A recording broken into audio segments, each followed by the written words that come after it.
এই মনস্টার বন্ধু হয়ে মেয়েটিকে অনেক উপকার করেছে, কিন্তু মেয়েটি তার বন্ধুত্বের মর্যাদা রাখতে পারেনি। মেয়েটি মনস্টারের সাথে ধোঁকাবাজি করেছে। মূলত কিছুদিন আগে মেয়েটি অজ্ঞান হয়ে সাগর পাড়ে পড়েছিল। জ্ঞান ফেরার পর মেয়েটি চারপাশে কাউকে দেখতে পায়নি। মেয়েটি সাহায্যের জন্য অনেক চিৎকার করে, কিন্তু এতে কোনো লাভ হয়নি। মেয়েটি বুঝতে পারছিল না সে এখানে কিভাবে এসেছে। উপায়ান্তর না পেয়ে জঙ্গলের দিকে সে হাঁটতে লাগলো। কিছুদূর যাওয়ার পর মেয়েটি একটি বড় মনস্টার দেখতে পায়। মেয়েটি ভয়ে জঙ্গলের দিকে দৌড়াতে লাগলো। একটা পর্যায়ে মেয়েটি হোঁচট খেয়ে পড়ে যায় এবং হাঁটুতে ব্যথা পায়। মনস্টার তার নাক থেকে একটু পানি নিয়ে মেয়েটির হাঁটুতে লাগিয়ে দেয়। মেয়েটি লক্ষ্য করে তার হাঁটুর ব্যথা সম্পূর্ণ ভালো হয়ে গেছে। মেয়েটি অবাক হয়ে মনস্টারের দিকে তাকায়, কিন্তু মনস্টার গায়ের অনেক দুর্গন্ধ ছড়াচ্ছিল। মেয়েটি সহ্য করতে পারছিল না। মনস্টার মেয়েটির জন্য গাছ থেকে ফল পেড়ে দেয়, আর মেয়েটি ওই ফল বসে বসে অনেক মজা করে খায়। এখন মনস্টার এবং মেয়েটি খুব ভালো বন্ধু হয়ে যায়, তাই তারা দুজনে একসাথে গোসল করতে যায়। কিন্তু মনস্টার পানিকে ভয় পেত।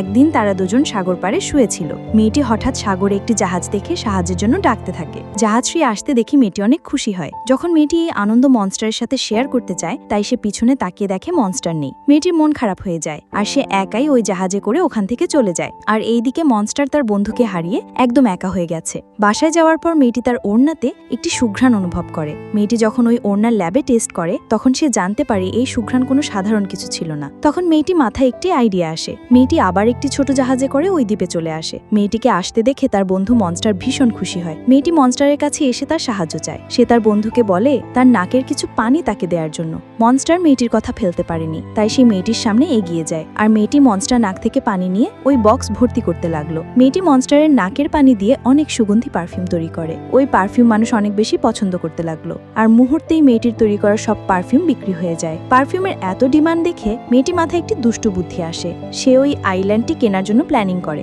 কিন্তু সরকারও মনস্টারের খবর জেনে যায়। তাই ওই আইল্যান্ড ধ্বংস করে দেওয়ার জন্য এখানে সোলজার পাঠিয়ে দেয়।